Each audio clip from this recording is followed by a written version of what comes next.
नमस्कार, मैं हूं आपके साथ मयंक। देखिए, इस वक्त एक बेहद अहम खबर आ रही है। इजराइल की तरफ से यह दावा किया गया है कि उन्होंने ईरान के सुप्रीम सिक्योरिटी काउंसिल के सचिव अली लारिजानी साहब पर हमला किया है और इजराइल के जो डिफेंस मिनिस्टर हैं उन्होंने उनकी मौत का भी दावा किया है।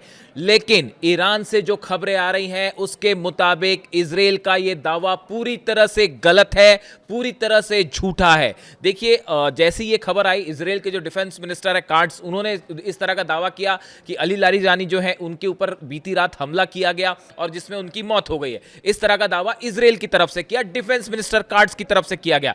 उनके इस दावे के कुछ ही देर बाद अली लारिजानी साहब के सोशल मीडिया हैंडल से एक पोस्ट हुआ। उस पोस्ट में लिखा गया, ईरान की नौसेना के वीर शहीदों के अंतिम संस्कार के अवसर पर उनकी स्मृति ईरानी राष्ट्र के हृदय में सदा के लिए बसी रहेगी और ये शहादत आने वाले वर्षों में सशस्त्र बलों की संरचना के भीतर ईरान की सेना की नींव को मजबूत करेगी। इस तरह उन्होंने नौसेना के जो अधिकारी या सैनिक शहीद हुए हैं उनको उन्होंने नमन किया और उनकी शहादत को लेकर एक पोस्ट डाला। तो सबसे पहला सबूत तो यही आ गया कि अली लारिजानी साहब की शहादत का जो दावा किया जा रहा था वो पूरी तरह से बेबुनियाद है, गलत है। जो ईरान से खबरें आ रही हैं, सोर्सेस ये बता रहे हैं कि देखिए, जिस तरह से पिछले 7 से 8 दिनों में बेंजामिन नेतन्याहू को लेकर सवाल उठाए जा रहे हैं। देखिए, बेंजामिन नेतन्याहू के 2 वीडियो सामने आ चुके हैं पिछले 3 दिनों के अंदर, लेकिन उन वीडियोस के भी एआई होने का दावा किया जा रहा है, क्योंकि ईरान की तरफ से ये बात कही गई कि शायद ईरान की जो स्ट्राइक्स हुई, मिसाइल स्ट्राइक्स, उसमें जो है एक बंकर में नेतन्याहू भी मौजूद थे और उनके उस बंकर के ऊपर मिसाइल गिरी है। इस तरह का दावा आईआरजीसी की तरफ से ईरान की तरफ से किया गया। उसके बाद से नेतन्याहू बड़े ही मिस्टीरियस तरीके से 7 दिन तक गायब थे। इस तरह की खबरें आई, दुनिया भर के जो बड़े जर्नलिस्ट हैं उन्होंने इस पर सवाल उठाए, पोस्ट किया। उसके बाद नेतन्याहू के 2 वीडियो आते हैं, कॉफ़ी वाला वीडियो है और एक वीडियो और आया है जिसमें वो एक खुले इलाके में दिख रहे हैं, लेकिन उसको लेकर भी इस तरह के दावे हो रहे हैं कि ये भी फेक वीडियोज़ हैं, एआई वीडियोज़ हैं। और अभी भी नेतन्याहू को लेकर बड़ा क्वेश्चन मार्क बना हुआ है।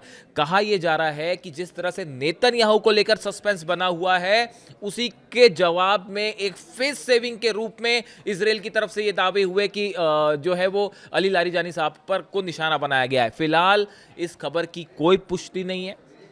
इस बात को लेकर अभी ईरान के रुख का इंतजार है, लेकिन फिलहाल बताया जा रहा है कि ये जो खबरें आई ये इजराइल की तरफ से जानबूझकर फैलाई गई।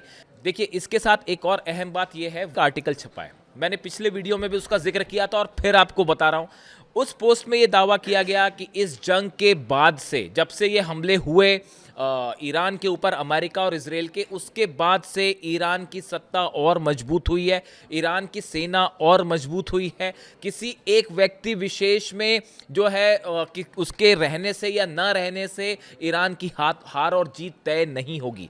अगर एक कमांडर की, एक लीडर की शहादत होगी तो उसके बदले दूसरा लीडर खड़ा हो जाएगा। और देखिए, जैसा ईरान कह रहा है कि अब ईरान का हर शख्स अली खामेनेई है, ये बात कही जा रही है। अगर एक किसी का असैसिनेशन, किसी कमांडर का, ईरान के मान लीजिए एयरफोर्स या सेना या नेवी के किसी अधिकारी का अगर कोई शहादत होती है, उन पर हमला होता है, तो उसके बाद ये पहले से तय कर दिया जा चुका है कि उस संस्था के अगले चीफ कौन होंगे।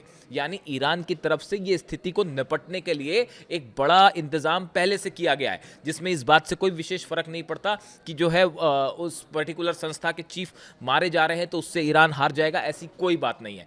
दूसरी तरफ रॉयटर्स के हवाले से एक और बड़ी खबर आ रही है कि नए सुप्रीम लीडर जो है मुस्तबा, उन्होंने साफ कर दिया है कि 2 देशों ने सीज फायर का प्रस्ताव रखा था ईरान के साथ, ईरान ने उसे ठुकरा दिया है, ठोकर मार दी है। और मुस्तबा खामेनी की तरफ से ये बात साफ कर दी गई है, ईरान जंग नहीं रोकेगा। और इस बीच में जो ये इजराइल के दावे हो रहे हैं, ये ट्रिक्स बताई जा रही हैं। फिलहाल जो खबरें हैं, देखिए, थोड़ा इंतजार तो करना होगा कि हकीकत क्या है सामने आने में, लेकिन फिलहाल ईरान की तरफ से जो स्टैंड है वो ये है, अली लारिजानी साहब पूरी तरह से सुरक्षित है और जल्द ही उनका बयान भी सामने आएगा। इससे जुड़ा जो भी अपडेट होगा आप तक पहुंचाऊंगा। Thank you so much.